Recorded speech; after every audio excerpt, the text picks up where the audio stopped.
Market जानको लागि get ready for with me. अब मार्केट जाने भइसकेपछि हल्का मेकअप त गर्नु पर्यो, तर यस्तो मलाई मेकअप गर्न चाहिँ आउँदैन है साथीहरू। आफूलाई जस्तो आउँछ त्यस्तै साथीहरू। म चाहिँ सिम्पल मेकअप पहिल्यैदेखि नै मेकअप गरेको भए त आउँथ्यो होला।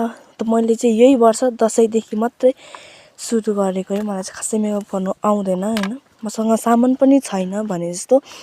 त्यो पनि दसैँमा चाहिँ साडी हल्का लाउने भनेर मात्रै थियो र अनि मैले त्यति बेला चाहिँ मेकअप हल्का सामान किनेको थिएँ मेकअपको। अनि त्यही भएर यसो साडीमा जस्तो स्वागत जस्तो लाग्यो। अनि त्यही भएर मैले चाहिँ मेकअप गर्न थालेको साथीहरू। त्यस्तो मलाई हेप्पी मेकअपले सुहाउँदैन र मलाई गर्न पनि आउँदैन हैन। मलाई सुहाउँदैन, मेरो फेसमा सुहाउँदैन पनि। अनि के भन्छ, देख्न सक्नुहुन्छ साथीहरू मेरो मेकअप चाहिँ फुल भइसक्यो।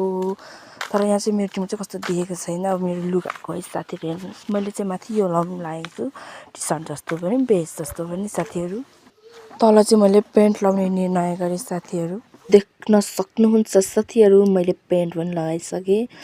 मलाई चाहिँ अलिक पेन्टमै कम्फर्टेबल लाग्छ क्या अलिक। अनि मैले माथि चाहिँ यो ज्याकेट लगाउनु लागेँ। यसकै तलको सेट पुरै सेटै थियो, तर मलाई चाहिँ त्यो अलिक वाइट कलर भएर धुनु गाह्रो लाग्छ क्या मलाई चाहिँ।